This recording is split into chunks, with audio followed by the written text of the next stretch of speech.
High Court of Manipur gi yathang amagi matung inna thiba khangdana leiriba Laishram Kamal Babu gi matangda investigation chathanaba shemkhiba committee aduna ngarang Leimakhong gi army camp ta hakthengnana Chattuna Thijin humjinbagi thabak chathaba Houkhre Kangpopi district ki district magistrate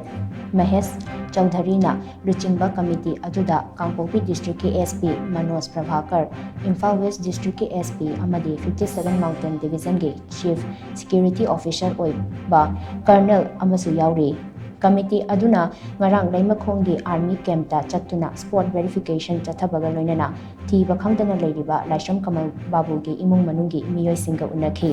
ningsingba yabadi High Court of Manipur gi Justice D Krishna Kumar amasu Justice Golmai Gaipul Sillu anigi bench amana committee asi semduna thijinnaba tha asigi ahumda yathang tautharakibani yathang aduda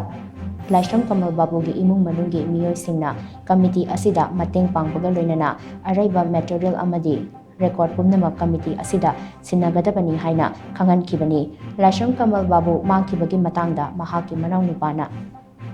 tharakhiba petition amada mahaki mayamba Laishram Kamal Babu asi high security area oiriba Leimakhong army campus tagi kuki khudai paiba singna kidnap tawduna pukhibani haina palakhibani Kamal Babu gi matangda thijinnaba semkiba committee asi luchingriba Kangpopi district ki district magistrate na petition tharakhiba miyoi amadi mahaki imung manungi miyoi sing laknaba khanghan